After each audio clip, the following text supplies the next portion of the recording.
Hello, ഇന്നത്തെ എപ്പിസോഡിലേക്ക് എല്ലാവർക്കും സ്നേഹത്തോടെ സ്വാഗതം.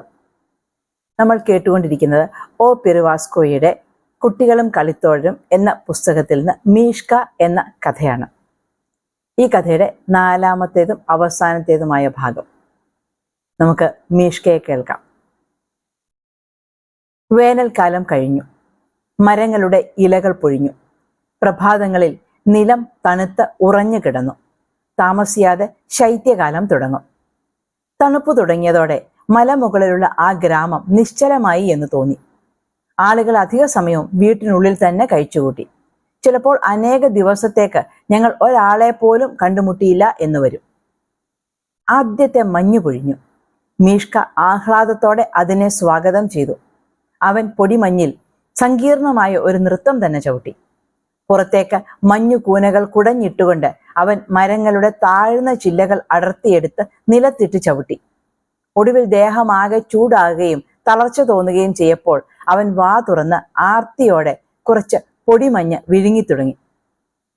ശൈത്യകാലത്തേക്ക് വേണ്ടി അവന്റെ രോമം എത്ര നിബിഡമായി വളർന്നിരിക്കുന്നുവെന്ന് ഞങ്ങൾ അപ്പോൾ മാത്രമാണ് ശ്രദ്ധിച്ചത്. അവന്റെ കഴുത്തിലെ രോമം പ്രത്യേകിച്ചും നീളവും കട്ടിയുമുള്ളതായിരുന്നു. അത് ചൂടുള്ള ഒരു കഴുത്ത് പട്ട പോലെയായിരുന്നു. നെഞ്ചിലും വയറിന്റെ അടിവശത്തും തൊങ്ങൽ പോലെ രോമം വളർന്നിരുന്നു. എന്നാൽ കാലുകൾ വേനൽക്കാലത്തെ പോലെ തന്നെ രോമമില്ലാതെ മെലിഞ്ഞ് നീണ്ടിരുന്നു. മാറലും റെയിൻഡിയറും തമ്മിലുള്ള വ്യത്യാസം ഇതാണ്. റെയിൻഡിയറിന്റെ കാലുകൾ കുറെ കൂടി കുറുകിയതും വണ്ണമുള്ളതുമാണ്. കുളമ്പിന് ചുറ്റും രോമങ്ങൾ നിബിഡമായി വളർന്നിരിക്കുകയും ചെയ്യും. റെയിൻഡിയറിന്റെ രോമാവൃതമായ കാലുകൾ രോമ ബൂട്ടുകൾ പോലെ തന്നെയാണ് ഇരിക്കുന്നത്. മാറലിന്റെ കാലുകളാകട്ടെ എല്ലാ ഋതുക്കളിലും ഉപ്പൂറ്റി പൊങ്ങിയ പരിഷ്കാരികളുടെ ഷൂസ് പോലെയാണ്. ശൈത്യകാലം മുഴുവൻ മീഷ്ക കൂടുതൽ കുഴപ്പങ്ങളിലൊന്നും ചാടാതെ കഴിച്ചുകൂട്ടി. അവൻ മുറ്റത്ത് നിന്ന് പുറത്തു കടന്ന് കാടുകളിലും മലകളിലും അലഞ്ഞു തിരിയുകയോ വഴിയിലൂടെ നടന്ന് ആൾപ്പാർപ്പില്ലാത്ത വേനൽക്കാല വസതികൾ സന്ദർശിക്കുകയോ പതിവായിരുന്നു. എങ്കിലും എല്ലാ ദിവസവും വൈകുന്നേരം അവൻ കൃത്യമായി ഞങ്ങളുടെ വീട്ടിലെത്തും. ഉണ്ടി നിൽക്കുന്ന ഒരു പാറയുടെ കീഴെ ഞങ്ങളുടെ ആലയുടെ മേൽക്കൂരയിൽ ഇട്ടിരുന്ന ഒരു പായിലാണ് അവൻ കിടന്നുറങ്ങിയിരുന്നത്. ചിലപ്പോൾ അവൻ അടുത്തുള്ള ഗ്രാമത്തിലേക്ക് പോകും. വളരെ വേഗം തന്നെ വീട്ടിലേക്ക് അവൻ പാഞ്ഞു വരികയും ചെയ്യും. കുരച്ചുകൊണ്ട് ഒരു പറ്റം പട്ടികൾ അവനെ പിന്തുടരുന്നുണ്ടാവും. വീടിനു ചുറ്റും പലതവണ പ്രദക്ഷിണം വെച്ചിട്ട് മീഷ്ക പൂമുഖത്തിന് മുമ്പിൽ വന്ന് നിന്ന് കൊമ്പുകൾ താഴ്ത്തി പട്ടികളോട് യുദ്ധം പ്രഖ്യാപിക്കും. പട്ടികളുടെ സംഘം അത് കണ്ട് കുരച്ചുകൊണ്ട് പിൻവാങ്ങും. പിന്മാറാൻ കൂട്ടാക്കാത്ത വീരന്മാരെ മീഷ്ക തൊഴിക്കുകയും കുത്തുകയും ചെയ്യും. വസന്തത്തിന്റെ ആദ്യത്തെ നിശ്വാസം മഞ്ഞുരുക്കി തുടങ്ങിയപ്പോൾ മീഷ്ക ദുഃഖാകുലനായി. അവൻ സമയം അധികവും കാട്ടിൽ തന്നെ കഴിച്ചുകൂട്ടി തുടങ്ങി. ഫെബ്രുവരി മാസത്തിൽ അവന്റെ രോമം വീണ്ടും കൊഴിഞ്ഞു. ചാരവും തവിട്ടും ചേർന്ന അവന്റെ രോമം ജട പിടിച്ച് കട്ടകളായി പൊഴിഞ്ഞുപോയി. അവന് കൊമ്പുകൾ നഷ്ടപ്പെട്ടു. പാവം, അവന്റെ മുഖത്ത് ദുഃഖവും നിസ്സഹായതയും നിഴലിച്ചു. ആദ്യത്തെ വെള്ളച്ചാലുകൾ ഗളഗള ശബ്ദമുയർത്തി. വെയിലുള്ള സ്ഥലങ്ങളിൽ സ്നോ ഡ്രോപ്പുകളും വയലറ്റുകളും പൊട്ടിവിരിഞ്ഞു. പിന്നീട് മരങ്ങളും മൈതാനങ്ങളും പച്ച നിറമണിഞ്ഞു. ഞങ്ങൾ വീടിനുള്ളിൽ നിന്ന് പുറത്തേക്ക് ഇറങ്ങി തുടങ്ങി. ഞങ്ങളുടെ പാട്ടും ബഹളവും മലമുകളിൽ അലയടിച്ചു. ഉല്ലാസയാത്രകൾ തുടങ്ങാനുള്ള സമയം ഇതാ വീണ്ടും സമാഗതമായിരിക്കുന്നു. മീഷ്ക ഉത്കണ്ഠാകുലനായി. അവൻ മെലിഞ്ഞു വന്നു. അവന് ഒന്നിലും ഉത്സാഹമില്ലാതെയായി. വസന്തം വേനലിന് വഴിമാറിക്കൊടുത്തപ്പോൾ മീഷ്കയുടെ തലയിലെ മുഴകൾ വീണ്ടും വീർത്തു. മീഷ്കയുടെ പുതിയ കൊമ്പുകളിൽ നിന്ന് ചോര കുടിക്കാൻ പറന്നെത്തിയ ഈച്ചകളും കുതിര ഈച്ചകളും അവനെ വല്ലാതെ ഉപദ്രവിച്ചു. അവൻ കളപ്പുരയുടെ ഇരുളടഞ്ഞ ഒരു മൂലയിലേക്ക് ഇഴഞ്ഞു കയറി നിരുന്മേഷവാനായി ദിവസങ്ങൾ തള്ളി നീക്കി. അടുത്തുള്ള ഒരു തോപ്പിൽ നിന്ന് ഇലകളും ഇളം തണ്ടുകളും കരണ്ട് തിന്നാൻ വൈകുന്നേരം മാത്രം അവൻ അവിടെ നിന്ന് പുറത്തിറങ്ങും. അമ്മയ്ക്ക് മീഷ്കയോട് വളരെയേറെ അനുകമ്പ തോന്നി. ഈച്ചകളെ അകറ്റി നിർത്താനായി അവന്റെ മൃദുവായ ഇളം കൊമ്പുകളിൽ അമ്മ ഒരുതരം തൈലം പുരട്ടിക്കൊടുത്തു. പക്ഷേ അത് അവനെ കൂടുതൽ അസഹ്യപ്പെടുത്തുകയാണ് ചെയ്തത്. മീഷ്കയെ ആശ്വസിപ്പിക്കാൻ അമ്മ പലപ്പോഴും സ്വാദിഷ്ടമായ തീറ്റ സാധനങ്ങൾ അവന് കൊടുക്കുമായിരുന്നു. മീഷ്ക അമ്മയോട് വളരെയേറെ നന്ദിയുള്ളവനായിരുന്നു. അമ്മയോടായിരുന്നു സത്യത്തിൽ അവന് ഏറ്റവും കൂടുതൽ അടുപ്പവും സ്നേഹവും. അമ്മയുടെ ഏതാജ്ഞയും അനുസരിക്കുകയും ഒരു പട്ടിയെ പോലെ അവരുടെ പിന്നാലെ നടക്കുകയും ചെയ്യുമായിരുന്നു. അമ്മ പൂമുഖത്തിരുന്ന് തയ്ക്കുകയോ കമ്പിളി ഉടുപ്പുകൾ തുന്നുകയോ ഒക്കെ ചെയ്യുമ്പോൾ അവരുടെ കാൽച്ചോട്ടിൽ കിടന്ന് വിശ്രമിക്കാൻ മീഷ്കയ്ക്ക് വലിയ ഇഷ്ടമായിരുന്നു. പലപ്പോഴും അവൻ തന്റെ വേദന നിറഞ്ഞ മുഖം അമ്മയുടെ തോളിൽ വെച്ചുകൊണ്ട് കണ്ണടച്ചു നിൽക്കും. അമ്മ അവനെ വാത്സല്യപൂർവ്വം തലോടിക്കൊണ്ടിരിക്കും. അവൻ ഏതെങ്കിലും കുസൃതി കാട്ടിക്കഴിഞ്ഞാൽ ആദ്യമായി അവന്റെ ഭാഗം പിടിക്കുന്നത് എപ്പോഴും അമ്മയായിരിക്കും. കാട്ടിലെ കലമാനാണ് എന്ന് വിചാരിച്ച് വേട്ടക്കാരാരെങ്കിലും മീഷ്കയെ വെടിവെക്കുമോ എന്നമ്മ വല്ലാതെ ഭയന്നു. അതുകൊണ്ട് തന്നെ അമ്മ അവന്റെ കഴുത്തിൽ ഒരു തുകൽ പട്ടയിടുകയും അതിൽ ചുവപ്പും നീലയും നിറമുള്ള 2 റിബണുകൾ കെട്ടിവെക്കുകയും ചെയ്തു. ആ നിറപ്പകിട്ടുള്ള റിബണുകൾ ദൂരെ നിന്ന് തന്നെ ആർക്കും കാണാൻ കഴിയുമായിരുന്നു. അവ മീഷ്കയെ അപകടത്തിൽ നിന്ന് രക്ഷിക്കും എന്ന് അമ്മ വിശ്വസിച്ചിരുന്നുവെങ്കിലും അവയ്ക്കും അവനെ അപകടത്തിൽ നിന്ന് രക്ഷിക്കാൻ കഴിഞ്ഞില്ല. ഇങ്ങനെയാണ് അത് സംഭവിച്ചത്. തലസ്ഥാനത്ത് നിന്ന് വന്ന ഒരു പ്രകൃതി ശാസ്ത്രജ്ഞൻ മലയിടുക്കിൽ നിന്ന് 2 കിലോമീറ്റർ മുകളിൽ ടെന്റ് കെട്ടി ക്യാമ്പ് ചെയ്തു. അയാൾ പകൽ മുഴുവൻ മലകൾ കയറിയിറങ്ങി ഫോട്ടോ എടുക്കുകയും പലതരം പാറക്കല്ലുകളും പുല്ലും ശേഖരിക്കുകയും ചെയ്തു വന്നു. വൈകുന്നേരം അയാൾ ക്യാമ്പിൽ തിരിച്ചെത്തി ആഹാരം പാകം ചെയ്ത് കഴിക്കുകയും അന്ന് ശേഖരിച്ച വസ്തുക്കളെപ്പറ്റി ശ്രദ്ധാപൂർവം പഠനം നടത്തിയിട്ട് അവ ചെറിയ ചെറിയ പെട്ടികളിലാക്കി ലേബലെഴുതി സൂക്ഷിക്കുകയും ചെയ്യും. അയാൾ പുറത്തു പോയിരുന്ന സമയത്ത് ഒരു ദിവസം മീഷ്ക ആ ടെന്റ് കണ്ടുപിടിച്ചു. ആദ്യം അത് തട്ടിമറിച്ചിടാനാണ് അവൻ ശ്രമിച്ചത്. അപ്പോഴാണ് കുറെ കടലാസ് കഷ്ണങ്ങളും സിഗരറ്റ് കുറ്റികളും അവന്റെ ദൃഷ്ടിയിൽപ്പെട്ടത്.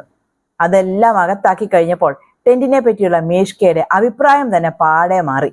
വീണ്ടും അത് സന്ദർശിക്കുന്നത് നന്നായിരിക്കും എന്ന് അവൻ സ്വയം തീരുമാനിച്ചു. പിറ്റേ ദിവസം വൈകിട്ട് ഇരുളടഞ്ഞ കളപ്പുരയിൽ നിന്ന് പുറത്തു വന്ന ഉടനെ മീഷ്ക ടെന്റിനടുത്തേക്ക് പാഞ്ഞു. ടെന്റിന്റെ പടുതകൾ അകറ്റി വെച്ചിരിക്കുകയായിരുന്നു. ജിജ്ഞാസുവായ മീഷ്ക അതിനിടയിലൂടെ തലയിട്ട് അകത്തേക്ക് നോക്കി. ഭാഗ്യദോഷത്തിന് പ്രകൃതി ശാസ്ത്രജ്ഞൻ അകത്തുണ്ടായിരുന്നു. ദൈവമേ, പേടിച്ചരണ്ട ആ ധീരനായ നായാട്ടുകാരൻ മീഷ്കയുടെ കഴുത്തിലെ ചുവപ്പും നീലയും റിബൺ കണ്ടില്ല എന്ന് മാത്രമല്ല, കാട്ടുമാനുകൾ മനുഷ്യരുടെ അടുത്തെങ്ങും വരില്ല എന്ന വസ്തുത മറന്നുപോവുകൂടി ചെയ്തു. അയാൾ ഒരു തരത്തിൽ തന്റെ തോക്ക് വലിച്ചെടുത്ത് മീഷ്കയുടെ നെറ്റിയിലേക്ക് നേരെ വെടിവെച്ചു. മീഷ്ക നിലം പതിച്ചു. ആ വഴി കടന്നുപോയ ഒരു ഫോറസ്റ്റർ വെടിയുടെ ശബ്ദം കേട്ട് അവിടെ എത്തി നോക്കി. നിലത്ത് കിടന്ന് മീഷ്ക മരണവെപ്രാളം കാണിക്കുന്നതാണ് ഫോറസ്റ്റർ കണ്ടത്. പ്രകൃതി ശാസ്ത്രജ്ഞൻ മീഷ്കയുടെ കഴുത്തുപട്ടയിലുള്ള റിബൺ നോക്കി ആശ്ചര്യഭരിതനായി അവിടെ നിന്നിരുന്നു. വനം സൂക്ഷിപ്പുകാരൻ ഞങ്ങളുടെ വസതിയിലേക്ക് ഓടി വന്നു. വേഗം വരൂ, ഒരു അപകടം പറ്റിയിരിക്കുന്നു, മീഷ്ക കൊല്ലപ്പെട്ടു. മുറ്റത്തേക്ക് ഓടിക്കയറുന്നതിനിടയിൽ അയാൾ വിളിച്ചു പറഞ്ഞു. അച്ഛൻ കുതിരയെ അഴിച്ച് തോക്കുമെടുത്ത് രോഷാകുലനായി. അദ്ദേഹം ടെന്റിനടുത്തേക്ക് കുതിരയെ ഓടിച്ചുപോയി. അച്ഛൻ എന്തെങ്കിലും അവിവേകം ചെയ്തേക്കുമോ എന്ന് പേടിച്ച് അമ്മയും ഉടൻ തന്നെ പിന്നാലെ പോയി. അമ്മ അവിടെ എത്തിയപ്പോൾ അച്ഛൻ പ്രകൃതി ശാസ്ത്രജ്ഞനോട് തട്ടിക്കയറിക്കൊണ്ടിരിക്കുകയായിരുന്നു. ജാള്യത കൊണ്ട് മുഖം ചുവന്ന ആ മനുഷ്യൻ ക്ഷമാരൂപേണ എന്തൊക്കെയോ പിറുപിറുത്തുകൊണ്ടിരുന്നു. നിങ്ങൾ പട്ടണവാസികൾ തലച്ചോറ് എവിടെയാണ് സൂക്ഷിക്കുന്നത്? ഒരു കലമാൻ ഒരിക്കലും ഒരു ടെന്റിനുള്ളിലേക്ക് തലയിടുകയില്ല എന്ന് നിങ്ങൾക്കറിയില്ലേ? ഒരു വലിയ പ്രകൃതി വിദഗ്ധൻ വന്നിരിക്കുന്നു. ഭാഗ്യവശാൽ ആ പ്രകൃതി ശാസ്ത്രജ്ഞന് വെടിവെക്കാൻ തീരെ അറിയില്ലായിരുന്നു. അതുകൊണ്ട് തന്നെ നെറ്റിയെ ലക്ഷ്യമാക്കി അടുത്തു നിന്ന് വെടിവെച്ചിട്ടും അയാളുടെ ഉന്നം പിഴച്ചു. മീഷ്കയുടെ ഒരു കൊമ്പിലാണ് വെടികൊണ്ടത്. അതിന്റെ ഒരു ശാഖ മുറിഞ്ഞ് തൂങ്ങിക്കിടന്നു. അച്ഛൻ ഉടൻ തന്നെ കുപ്പായത്തിന്റെ കൈകൾ ചുരുട്ടി ശസ്ത്രക്രിയ നടത്താൻ തയ്യാറായി. പ്രകൃതി ശാസ്ത്രജ്ഞൻ പ്രഥമ ശുശ്രൂഷ സാമഗ്രികൾ നിറച്ച സഞ്ചി എടുത്തുകൊണ്ട് വന്നു. പിന്നീട് ഓടിപ്പോയി ഒരു തൊട്ടി വെള്ളം കൊണ്ടുവന്നു. തന്റെ തെറ്റിന് പ്രായശ്ചിത്തമായി എന്തും ചെയ്യാൻ അയാൾ തയ്യാറായിരുന്നു. ഒടിഞ്ഞുപോയ ശാഖയോടൊപ്പം കൊമ്പിന്റെ ഒരു ഭാഗവും അച്ഛൻ മുറിച്ചു മാറ്റി. മീഷ്ക വേദന കൊണ്ട് അലറി. ശക്തിയോടെ പുറത്തേക്ക് ചീറ്റി വന്ന രക്തം 4 അടി അകലെ നിന്ന ഒരു മരത്തിൽ പോലും തെറിച്ചു വീണു. ഒടുവിൽ അച്ഛൻ മുറിവിൽ കുറച്ച് മരുന്നൊഴിച്ചു. ക്ഷീണം കൊണ്ട് അവൻ തല കുനിച്ചു. മീഷ്കയ്ക്ക് ബോധക്ഷയമുണ്ടായി എന്ന് തോന്നി. ഒരു ക്യാൻവാസ് ശീലയ്ക്കടിയിൽ അവൻ രാത്രി മുഴുവൻ ഞരങ്ങി കിടന്നു. പിറ്റേന്ന് അവൻ എണീറ്റു. അച്ഛൻ താങ്ങി പിടിച്ച് സാവധാനം അവനെ വീട്ടിലേക്ക് നടത്തിക്കൊണ്ടുവന്നു. ആ വർഷം അവന്റെ കൊമ്പുകൾ വളരെ വിചിത്രമായിരുന്നു. ഒരെണ്ണം സാധാരണഗതിയിലുള്ളത്, മറ്റേത് പാതി ഒടിഞ്ഞത്. അവന്റെ കൊമ്പുകൾ ഇനി എന്നും ഇങ്ങനെ ആയിരിക്കും എന്നാണ് ഞങ്ങൾ കരുതിയത്. പക്ഷെ അത് ശരിയായിരുന്നില്ല. അടുത്ത വസന്തത്തിൽ മീഷ്കയുടെ വിരൂപമായ കൊമ്പുകൾ കൊഴിഞ്ഞു. ജൂലൈ മാസം ആയപ്പോഴേക്കും ശാഖകളോട് കൂടിയ ഭംഗിയുള്ള ഒരു ജോഡി കൊമ്പുകൾ അവനുണ്ടായി. മീഷ്കയ്ക്ക് 5 വയസ്സായി. ആ വേനൽക്കാലത്ത് അവന്റെ കുസൃതികൾ 10 മടങ്ങ് വർദ്ധിച്ചു. വേനൽക്കാല വസതികളുടെ ചുറ്റുമുള്ള തോട്ടങ്ങളിൽ കായ്കൾ വിളഞ്ഞു തുടങ്ങിയപ്പോൾ മീഷ്ക അധിക സമയം അവിടെ ചെലവഴിച്ചു തുടങ്ങി.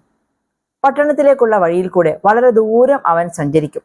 ഇഷ്ടമുള്ള ഒരിടം കണ്ടെത്തിയാൽ ഉടനെ വേലി ചാടിക്കടന്ന് ഒരു മരക്കമ്പ് കടിച്ചു പിടിച്ച് ശക്തിയായി കുലുക്കി തുടങ്ങും. ആപ്പിളുകൾ തുരുതുരാ നിലത്ത് വീഴും. 2-3 ആപ്പിളുകൾ തിന്നിട്ട് മീഷ്ക അടുത്ത ആപ്പിൾ മരത്തിനടുത്തേക്ക് നടക്കും. തിന്നുന്നതിനേക്കാൾ കൂടുതൽ നശിപ്പിക്കുന്നതിലായിരുന്നു അവന് താല്പര്യം. തോട്ടത്തിൽ പകുതി വിളഞ്ഞ ആപ്പിളുകൾ ചതഞ്ഞരിഞ്ഞു കിടക്കുന്ന കാഴ്ച ഉടമസ്ഥരെ രോഷാകുലരാക്കി. കലമാൻ ഞങ്ങളുടേതാണ് എന്ന് മനസ്സിലായ അവർ പരാതിയുമായി വീട്ടിലെത്തി തുടങ്ങി. ഞാൻ എന്ത് ചെയ്യാനാണ്? നിസ്സഹായനായി അച്ഛൻ പറഞ്ഞു. നിങ്ങൾ തന്നെ അവനെ ആട്ടി ഓടിച്ചാൽ മതി. ഒരു ശിക്ഷയായി അച്ഛൻ മീഷ്കയെ പൂട്ടിയിട്ട് നോക്കി, മുൻപ് ചെയ്തിരുന്നത് പോലെ. പക്ഷേ സ്വാതന്ത്ര്യം ഇഷ്ടപ്പെടുന്ന മീഷ്കയ്ക്ക് അത് തീരെ ദുസ്സഹമായിരുന്നു. സംഗതികൾ കൂടുതൽ വഷളാക്കുകയാണ് അത് ചെയ്തത്. യുദ്ധഭൂമിയിൽ നിന്ന് പട്ടണത്തിലെ തോട്ടങ്ങളെ അച്ഛൻ അങ്ങനെയാണ് വിളിച്ചിരുന്നത്. ഏതു സമയവും പുതിയ സംഭവവികാസങ്ങൾ പ്രതീക്ഷിച്ചുകൊണ്ടാണ് ഞങ്ങൾ കഴിഞ്ഞത്. മീഷ്കയുടെ പരാക്രമങ്ങളെ പറ്റിയുള്ള പുതിയ റിപ്പോർട്ടുകൾ തുരുതുര വന്നു തുടങ്ങി. ഇന്നലെ അവൻ പുതിയതായി താമസിക്കാനെത്തിയ ഒരു കൂട്ടരുടെ കുട്ടികളോട് യുദ്ധം ചെയ്തു. ഇന്ന് ആരുടെയോ അയയിൽ കിടന്നിരുന്ന കുപ്പായം വലിച്ചെടുത്ത് ചവച്ച് നാരാക്കി. മിനിഞ്ഞാന്ന് ഒരാളുടെ മണ്ണുകൊണ്ടുണ്ടാക്കിയ നിലവറയുടെ മച്ചിൽ കവാത്ത് നടത്തുന്നതിനിടയിൽ മച്ചിടിഞ്ഞ് അവൻ താഴേക്ക് വീണ് തണുക്കാൻ വെച്ചിരുന്ന പാൽ ഭരണികളെല്ലാം തട്ടിമറിച്ചു പൊട്ടിച്ചു. നാം എന്ത് ചെയ്യും? ഒരു തനി കൊള്ളക്കാരനെ പോലെയാണ് അവൻ വളർന്നത്. അമ്മയും അച്ഛനും സങ്കടപ്പെട്ടു. ഒടുവിൽ ആരുടെയോ കയ്യിൽ നിന്ന് കുറെ നല്ല അടികൾ കണക്കിന് കിട്ടിയപ്പോൾ മീഷ്ക ഒന്നടങ്ങി. അവൻ കൂടുതൽ സമയവും വീടിന്റെ പരിസരത്ത് ചിലവഴിക്കാൻ തുടങ്ങി. ഞങ്ങൾ ആശ്വാസത്തിൻ്റെതായ ഒരു നെടുവീർപ്പിട്ടു. പക്ഷേ ആ ശാന്തത അധികകാലം നീണ്ടു നിന്നില്ല. വലിയ ഒരു നുകവും കുതിരക്കോപ്പും കൊമ്പിലേറ്റിക്കൊണ്ടാണ് ഒരു ദിവസം മീഷ്ക വീട്ടിലെത്തിയത്. അവനത് ഏതെങ്കിലും വണ്ടിയിൽ നിന്ന് കണ്ടെടുത്തതാവണം. നുകത്തിൽ കുത്താൻ ശ്രമിക്കുമ്പോൾ അത് കൊമ്പുകളിൽ ഉടക്കി പോവുകയും കൊമ്പുകളിൽ നിന്ന് വേർപെടുത്താൻ നിവൃത്തിയില്ലാതെ വന്നപ്പോൾ വിരണ്ട് വീട്ടിലേക്ക് അതുമായി ഓടി വരികയും ചെയ്തതാവണം. തലയിൽ ഈ വിചിത്രമായ കിരീടവും അണിഞ്ഞുകൊണ്ട് മീഷ്ക വീട്ടിലേക്ക് പാഞ്ഞു വരുന്നത് കണ്ട് ഞങ്ങൾ പൊട്ടിച്ചിരിച്ചു. ഞങ്ങൾ നുകം എടുത്തു മാറ്റിക്കൊടുത്തു. അച്ഛൻ പുറത്തൊരു പരസ്യം എഴുതി വെച്ചു. പക്ഷേ നുകത്തിന്റെ ഉടമസ്ഥൻ അന്വേഷിച്ചു വന്നില്ല. അങ്ങനെ ആ നുകം ഞങ്ങളുടേതായി തീർന്നു. മീഷ്കയുടെ നുകം എന്ന് ഞങ്ങൾ അതിന് പേര് കൊടുക്കുകയും ചെയ്തു. അടുത്ത സംഭവം നടന്നത് ഏതാനും ആഴ്ചകൾ കഴിഞ്ഞാണ്. തന്റെ പഴയ സുഹൃത്തായ തേനീച്ച വളർത്തലുകാരനെയാണ് മീഷ്ക ഇത്തവണ സന്ദർശിച്ചത്. അയാളുടെ ആട്ടിൻതോൽ കോട്ടുമായി അവൻ തിരിച്ചു വന്നു. ഞങ്ങൾ തോട്ടത്തിൽ ജോലി ചെയ്തുകൊണ്ടിരിക്കുകയായിരുന്നു. മീഷ്ക കട്ടിയുള്ളൊരു രോമക്കോട്ട തലയിലണിഞ്ഞ് അഭിമാനപൂർവ്വം തല ഉയർത്തിപ്പിടിച്ച് റോഡിലൂടെ ഓടി വരുന്നത് ഞങ്ങൾ കണ്ടു. വിളിച്ചു കൂവുകയും ചീത്ത പറയുകയും ചെയ്തുകൊണ്ട് വൃദ്ധൻ പിന്നാലെ വരുന്നുണ്ടായിരുന്നു. ഞങ്ങൾ മുറ്റത്ത് വെച്ച് മീഷ്കയെ തടഞ്ഞു നിർത്തി കോട്ടെടുത്ത് വൃദ്ധന് കൊടുത്തു. അയാൾ മീഷ്കയെ വെറുപ്പോടെ നോക്കി. മീഷ്ക മരിച്ചു വീഴുന്നത് കാണാൻ താൻ അതിയായി ആഗ്രഹിക്കുന്നു എന്നയാൾ അരിശത്തോടെ പറഞ്ഞു. പക്ഷേ മീഷ്കയ്ക്ക് അങ്ങനെ ചെയ്യാൻ യാതൊരു ഉദ്ദേശവും ഉണ്ടായിരുന്നില്ല. ഞങ്ങളോടൊപ്പം അവൻ വളർന്നു വന്നതുകൊണ്ട് അവനെ ഞങ്ങൾക്ക് തെല്ലും ഭയമില്ലായിരുന്നു. വസന്തകാലത്ത് കൊമ്പുകൾ കൊഴിയുമ്പോൾ നിസ്സഹായനായി തീരുന്ന മീഷ്കയോട് ഞങ്ങൾക്ക് സഹതാപം മാത്രമായിരുന്നു. അവനെ രക്ഷിക്കേണ്ടത് ഞങ്ങളുടെ ചുമതലയാണ് എന്ന് ഞങ്ങൾ കരുതി. ലാളിച്ച് അവനെ വഷളാക്കി എന്ന് പറയാം. അതുകൊണ്ട് തന്നെ അവന് കൊമ്പ് വീണ്ടും മുളയ്ക്കുമ്പോൾ ഞങ്ങൾ അവനെ ഒട്ടും ഭയപ്പെട്ടിരുന്നില്ല.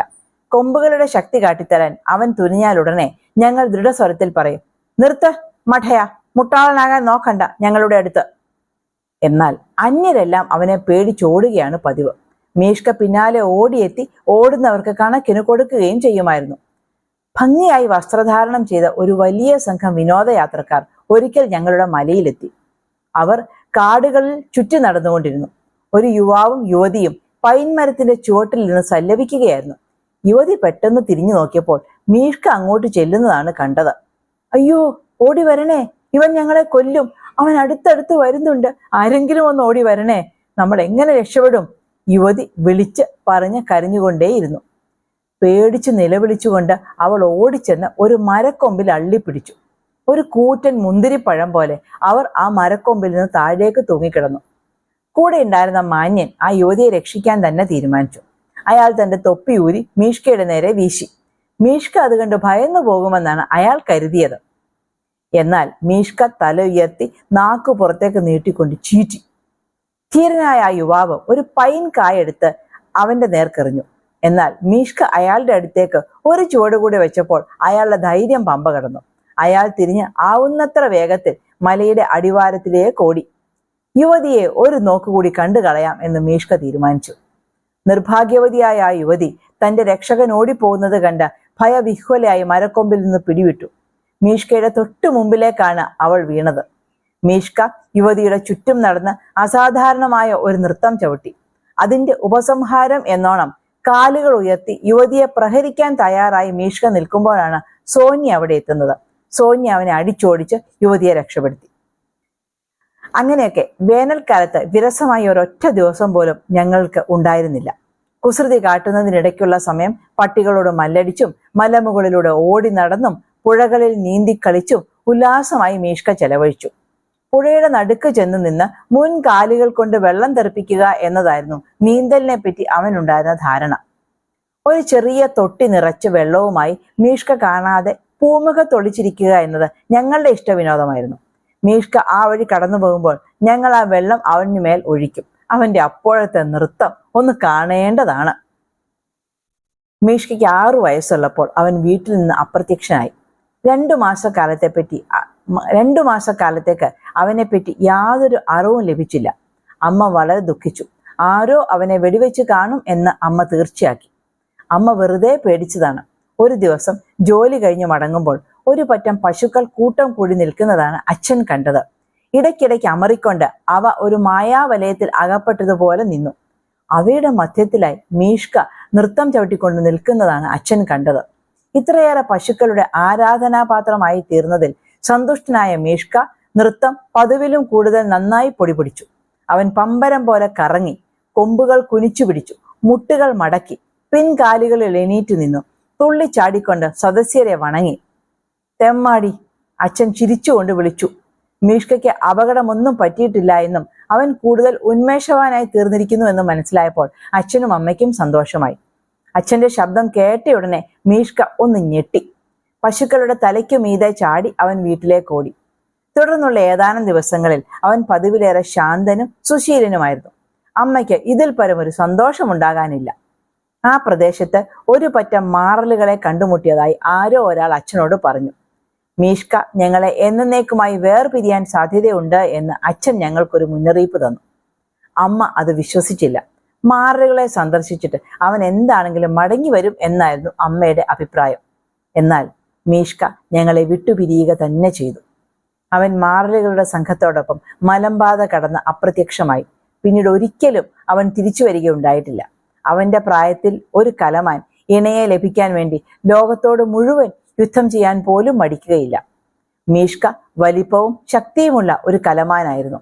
അവൻ എതിരാളികളെ തോൽപ്പിച്ച് ആ പറ്റത്തിന്റെ നായകസ്ഥാനം ഏറ്റെടുക്കും എന്നുള്ള വിശ്വാസം ഞങ്ങൾക്ക് ആശ്വാസമരുളി.